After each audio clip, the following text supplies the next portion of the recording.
ईश्वर को नमन करता हूं और आप सभी दर्शकों का स्वागत करता हूं। अपने सभी गुरुओं को प्रणाम करके उनके आशीर्वाद के साथ आज की इस वीडियो को शुरू करता हूं। मित्रों, यूं तो वीडियो में बहुत कुछ है कहने को, लेकिन यहाँ पर हम बात करने वाले हैं गुरु चंडाल योग की। तो गुरु जो देने पे आए तो बहुत कुछ दे देते हैं, और राहु की बात करें तो जब वो देने पे आते हैं तो इतने रास्ते दे देते हैं कि व्यक्ति भ्रमित हो जाता है। काफ़ी सवाल इसी तरीके से मुझसे पूछे गए हैं कि गुरु चंडाल योग पर आपकी वीडियो नहीं आई, स्पेशली गुरु चंडाल योग पर बताइए, मेरी राशि में गुरु चंडाल योग का प्रभाव बताइए, या फिर कैसा जो होगा इसका परिणाम और किस प्रकार से हमें इसका परिणाम देखने को मिलेगा। तो मित्रों, 12 राशियों पर इसका किस प्रकार से प्रभाव मिलेगा देखने के लिए इसके विषय में आज हम इस वीडियो को लेकर के आए हैं। आप सभी के लिए मैंने बहुत कोशिश की है कि हर हद तक मैं आप सभी के सवालों के जवाब दे सकूं।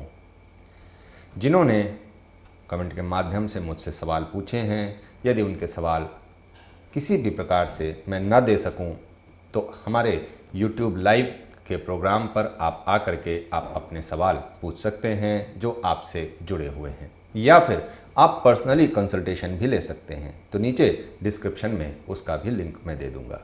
और अगर आप ज्योतिष सीखने के शौक़ रखते हैं, ज्योतिष सीखना चाहते हैं, ज्योतिष को जानना चाहते हैं, उसकी गहराई में, उसके समुंदर में गोते लगाना चाहते हैं, तो एस्ट्रोलॉजी सीखने के लिए उसका भी डिस्क्रिप्शन बॉक्स में मैं लिंक दे दूंगा, या फिर आप हमारी वेबसाइट से भी जा करके वहाँ पर कोर्स का डिटेल मिल जाएगा आपको। आप वहाँ पर कोर्स की डिटेल देख सकते हैं, एस्ट्रोलॉजी के विभिन्न कोर्सेज हैं उसकी डिटेल आप देख सकते हैं। तो मित्रों, आगे बढ़ते हैं। तो गुरु और राहु का जब भी मिलन होता है तो एक गुरु चंडाल योग का निर्माण होता है। अब ये गुरु चंडाल योग का प्रभाव कैसा होता है? तो निश्चित तौर पर बहुत हद तक ये प्रभावी होते हैं, क्योंकि किसी भी नियम धर्म को न मानते हुए सिर्फ सफलता के रास्ते पर चलना और एक नहीं अनेक रास्तों का चुनाव कर लेना, ये राहु का अपना नेचुरल कारकत्व होता है। वहीं पर अगर गुरु का नेचुरल कारकत्व देखें तो गुरु जब देने पे आते हैं तो देते हैं कुछ बड़ा, दार्शनिक स्वभाव होता है और बहुत हद तक ज्ञान की बातें करते हैं। तो इस वजह से जब गुरु और राहु का मिलन होता है तो गुरु टोटली नॉलेज के ऊपर, नॉलेज के बेस पर अपना काम करते हैं, और राहु टोटली मटेरियलिस्टिक स्वभाव रखते हैं। तो इन दोनों के स्वभाव में एक ऑर्थोडॉक्सी नेचर रखता है और एक अनऑर्थोडॉक्सी। तो इन दोनों का जब मिलन होता है, और ये प्रत्येक 12 साल में 2 बार होता है, और जब ये स्थिति बनती है तो प्रत्येक व्यक्तियों पर इसका असर भी देखने को मिलता है। अब आप पर कैसा असर होगा, तो यहाँ पर हम देखें तो इस बार जो गुरु चंडाल योग निर्मित हो रहा है वो मेष राशि में हो रहा है। अब यहाँ पर अगर देखें तो मेष राशि के व्यक्तियों के लिए सबसे ज़्यादा ये प्रभावी भी होगा, और सबसे ज़्यादा इसका प्रभाव उनके ऊपर देखने को भी मिलेगा। और उसके बाद अगर बात करें तो मीन राशि के लिए भी ये सबसे ज़्यादा प्रभावी होने वाला है, और अगर एक और राशि की मैं बात करूं तो वृषभ राशि के लिए ये प्रभावी होने वाला है। तो इन 3 राशियों पर सबसे ज़्यादा इसका प्रभाव देखने को मिलेगा। उसके अलावा वैसे तो प्रत्येक व्यक्तियों पर इसका प्रभाव जरूर देखने को मिलेगा, लेकिन ये 3 राशियाँ सबसे ज़्यादा प्रभावित होंगी, क्योंकि एक के ये 12th हाउस में पड़ेगा, एक के ये 2nd हाउस में पड़ेगा, और एक के लग्ना में ही पड़ेगा। तो जब मैं कई वीडियो में मैं अपने बता चुका हूँ कि जब लग्ना की बात होती है तो व्यक्ति का व्यक्तित्व उसी से आकलन किया जाता है, और व्यक्ति का व्यक्तित्व के ऊपर जब ऐसी जो योग और दुर्योग लगते हैं तो यहाँ पर उन्हें बड़ी अशांति हो जाती है। अपने आप को साबित करने के लिए एक बड़ा चैलेंज उनको उठाना पड़ता है, समाज से भी और स्वयं उनके अंदर भी ऐसे हिचकोले जरूर देखने को मिलते हैं। मेष राशि का अपना जो नेचुरल कारकत्व है वो बहुत हद तक इन्हेंस हो जाता है, बहुत अधिक ऊर्जा होती है इनके अंदर, शक्तिशाली और साहसी होते हैं, दृढ़ निश्चयी होते हैं, जीवन जीने वाले और महत्वाकांक्षा से भरे हुए होते हैं। और यहीं पर अगर ऐसे योग लग जाएं तो उनकी महत्वाकांक्षा कई गुना बढ़ जाती है। वहीं पर अगर देखें तो बहुत ज़्यादा ये बेचैन भी हो जाते हैं, और ऐसे योग जब लगते हैं तो इनकी बेचैनी बढ़ना, इनका अशांत होना, ये थोड़ा सा इनको परेशान भी कर देता है। तो सबसे पहले अगर हम मेष राशि की बात करें तो निश्चित तौर पर मेष राशि के लिए इस वक्त एक चैलेंज का समय बनेगा। अब ये सबसे ज़्यादा प्रभावी कब होगा, तो इस पर भी एक सवाल आया था कि भाई गुरु चंडाल योग तो बड़े लंबे समय तक गुरु एक राशि में रहेंगे, 1 साल तक, और 1.5 साल तक जो है एक घर में राहु की पोजीशन बनी रहती है। तो आखिरकार सबसे ज़्यादा प्रभावी कब होगा, तो मैं अगर डेट बताऊं तो यहाँ पर आपका 8 मई से लेकर के ये 10 जून तक का जो समय होगा, ये सबसे ज़्यादा प्रभावी समय होगा गुरु चंडाल योग का। तो यहाँ पर जब ये योग निर्मित होगा तो जिनके भी कुंडली में गुरु और राहु की पोजीशन अच्छी नहीं है, वो 6ठे 8वें का संबंध लेकर के बैठे हैं या 12वें 8वें का संबंध लेकर के बैठे हैं, या गुरु राहु के नक्षत्र में हैं या राहु गुरु के नक्षत्र में हैं, तो ऐसे लोगों को बहुत ज़्यादा प्रभावी रूप इनका जो है वो देखने को मिलेगा। बहुत हद तक ये उनको फ़ायदा भी पहुंचाने की क्षमता रखते हैं अगर अच्छी पोजीशन में है तो। अब यहाँ पर फ़ायदा किस क्षेत्र में हो सकता है, तो अगर मैं मेष राशि की बात करूँ तो टोटली इनका जो अप्रोच होने वाला है, अगर वो पॉलिटिक्स में है तो बहुत हद तक ये पॉलिटिक्स में एकदम उलझने वाले हैं। अब ये पॉलिटिक्स में इनका जो है बेनिफिट भी हो सकता है और इनका लॉस भी हो सकता है। लॉस किस मामले में होगा कि गुरु और राहु की पोजीशन इनके अपनी जन्म कुंडली में अच्छी ना हो, और नुकसान होने की जो संभावना है, अगर ये बेचैनी और अशांत न हो और अपने आप को मैनेज कर लें तो कहीं से भी इनको जो है नुकसान होने की संभावना फिर नहीं दिखाई देती है। अगर झगड़ालू किस्म के होंगे, बहुत जल्दी आक्रामक हो जाएंगे, तो यहाँ पर इन्हें संभालना थोड़ा मुश्किल हो सकता है।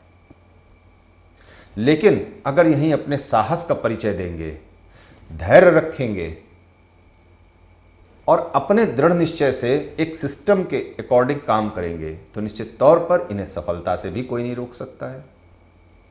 क्योंकि गुरु दार्शनिक और परोपकार का स्वभाव देते हैं, और वहीं अगर निगेटिविटी बहुत ज़्यादा हावी हो जाए तो प्रतिशोध की भी भावना ये जागृत करने वाले हैं।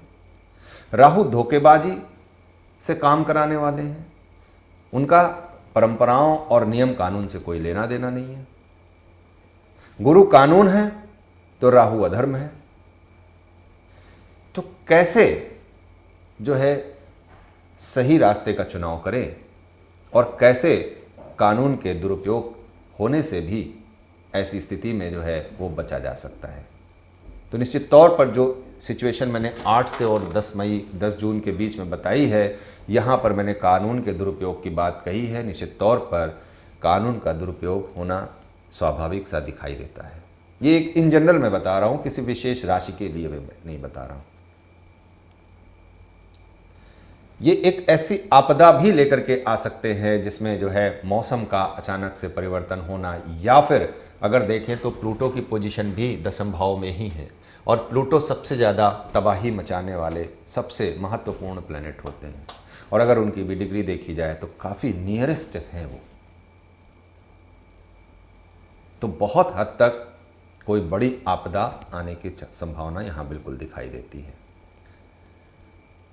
वेदों में ऋषि मुनियों ने इस जो कंजंक्शन है इसको बहुत हद तक, इसीलिए इसका नाम जो है गुरु चंडाल योग के नाम से इसे निर्मित किया है, इसे कहा है।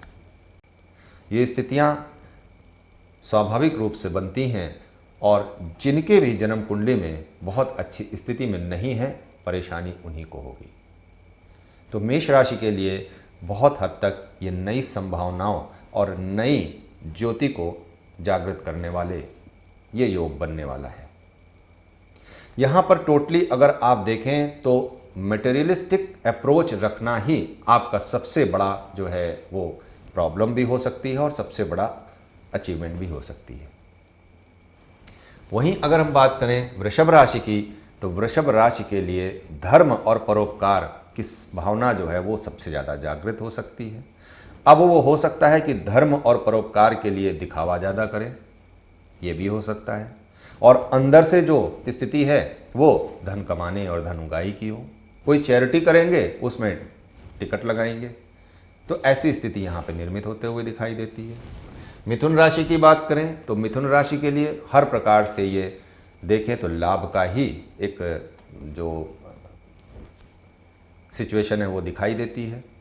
कहीं से भी इन्हें मिथुन राशि वालों के लिए इन्हें जो है नुकसान होते हुए नहीं दिखाई देता है, क्योंकि अगर देखें तो गुरु की अपनी राशि है धनु राशि, और धनु राशि के 9वें भाव के स्वामी प्रथम भाव में आए हैं, तो अपने ही तत्व के राशि में गए हैं, और अग्नि तत्व बहुत ही तीव्र गति से चलने वाला, बहुत ही तेज जो है परिणाम देने वाला ये राशि होती है मेष राशि। लेकिन यहाँ पे 2 ग्रह और भी बैठे हैं, मरकरी और यूरेनस।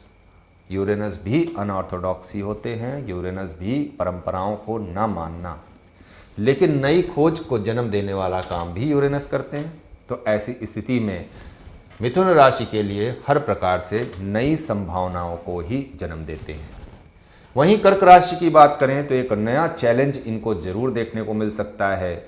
आसपास के लोगों से या आसपास के अपने वातावरण से इन्हें चैलेंज जरूर मिलने वाला है कि ये अपने कार्य को सुचारू रूप से करें, और अपने कार्य के लिए अपनी जो अर्निंग है उसे बढ़ाने का मौका भी मिलेगा और चैलेंजेस भी मिलेंगे। वहीं अगर सिंह राशि की बात करें तो सिंह राशि के लिए ये हर प्रकार से उत्तम ही होने वाला है। किसी भी प्रकार से बहुत हद तक जो है देखें तो ये फायदा ही इनको देने के लिए गुरु और राहु का ये योग बन रहा है। वहीं अगर कन्या राशि की बात करें तो कन्या राशि के लिए थोड़ा सा बैलेंस करना इनके लिए मुश्किल हो सकता है, तो कोई बड़ा नुकसान भी हो सकता है और ऑब्स्टेकल तो इनको फेस करना पड़ेगा। अब यहाँ पर कन्या राशि वालों के लिए गुरु चंडाल योग का निर्माण बहुत हद तक इनके फेवर में नहीं जाता हुआ दिखाई देता है। वहीं अगर हम तुला राशि की बात करें तो तुला राशि के लिए बहुत हद तक सप्तम भाव में उनके ये योग बन रहा है, और सप्तम भाव में जब योग बनेगा तो इनका जो पार्टनरशिप का एरिया है वो जरूर एक्सप्लोर होगा। नई पार्टनरशिप कर सकते हैं, पुरानी पार्टनरशिप समाप्त हो सकती है। और यहाँ पर अगर मैरिटल लाइफ की बात करें, अपने जो है स्पाउस की बात करें, तो यहाँ पर आपका स्पाउस आपकी बातों को ज़रूरी नहीं कि वो आपकी बातों से सहमत हो और आप उनकी बातों से सहमत हो, तो यहाँ पे एक मन मुटाव का जो स्थिति है वो ज़रूर बनते हुए दिखाई देती है। जबकि वृश्चिक राशि की बात करें तो वृश्चिक राशि के लिए भी ये समय बहुत आसान नहीं होने वाला है। इनकी मेहनत ज़रूर बढ़ने वाली है, और ये मटेरियलिस्टिक अप्रोच के लिए जो भौतिकवादिता है उसके लिए, चूँकि ये भौतिकवादी साइन भी होता है, और ये राशि के लिए व्यक्ति जो है भौतिकवादी बहुत होते हैं, दूसरों से जलने वाले होते हैं। तो अगर ये इनकी क्वालिटीज़ में यहाँ पर इन्हेंस होगी तो यहाँ पर ये क्वालिटी इनकी बढ़ जाएगी और ये समस्या भी देने का काम कर सकती है। तो इन्हें अपने कर्तव्यों का निर्वहन करना, इसी पर ध्यान देना चाहिए। धनु राशि की बात करें तो धनु राशि के लिए भी अच्छा है, और अगर हम तो कैप्रिकॉर्न यानी मकर राशि की बात करें तो मकर राशि के लिए यहाँ पर थोड़ा सा दिक्कत ज़रूर हो सकती है। किस मामले में दिक्कत हो सकती है? उनके फैमिली मैटर में प्रॉब्लम हो सकती है। उनकी जो प्रॉपर्टी है वो सही तरीके से सही पेपर्स के साथ न परचेस करके वो कोई डिस्प्यूट वाली प्रॉपर्टी को परचेस कर सकते हैं, यहाँ पर उसकी प्रॉब्लम आ सकती है। पेपर से जुड़ी हुई प्रॉब्लम यहाँ पर दिखाई देती है, और बहुत जल्दबाजी से अगर काम करेंगे तो हो सकता है कि प्रॉब्लम में आ जाएं। बात करें अगर कुंभ राशि की तो कुंभ राशि के लिए भी ये सहयोग अच्छा ही बना हुआ है। उनके जो है कम्युनिकेशन की स्किल बहुत ज़्यादा बढ़ने वाली है, और कम्युनिकेशन से उनको लाभ की संभावना बिल्कुल दिखाई देती है। वहीं पर अगर हम बात करें मीन राशि की तो मीन राशि के लिए एक नया चैलेंज यहाँ पर ये दिखाई देता है कि आप अपने धन के आय और व्यय का जो फाइनेंस है उसे प्रॉपर तरीके से मैनेज करें। अगर आप मैनेज कर लेते हैं तो आपको दिक्कत नहीं उठानी पड़ेगी, और अगर आप मैनेज नहीं कर पाते हैं, खर्चे ज़्यादा बढ़ाते हैं, अनाप शनाप खर्चे करते हैं, तो फिर आपको नुकसान ज़रूर होगा। तो यहाँ पर आप अपने जो फाइनेंस है उसे आप बैलेंस कर लें, बस आपके लिए ये हर प्रकार से अच्छा ही योग निर्मित होगा। अगर कोई व्यक्ति किसी भी राशि का हो, बड़ा काम करना चाहता है, बड़ी तरीके से सोच विचार करके काफ़ी दिनों से बैठा हुआ है कि समय आने पर बड़े काम करेंगे, तो निश्चित तौर पर 8 मई से 10 जून का समय उसके लिए बहुत अच्छा होने वाला है। किंतु इस बात का ध्यान जरूर रखे कि उसकी अपनी जन्म कुंडली में राहु और गुरु की पोजीशन अच्छी होनी चाहिए। अगर वो अच्छी है तो निश्चित तौर पर 8 से 10 मई उसे एक रॉकेट की तरह ऊपर ले जाने का काम करेगा। उसके फैसले आने वाले समय में उसे लाभ देंगे, और अगर अच्छी पोजीशन नहीं है तो फिर उसे सावधान होने की ज़रूरत है। 2 राशियां सबसे ज़्यादा प्रभावित होंगी, वो है वृश्चिक राशि और कन्या राशि। तो इन दोनों राशियों को सावधान ज़रूर रहना चाहिए।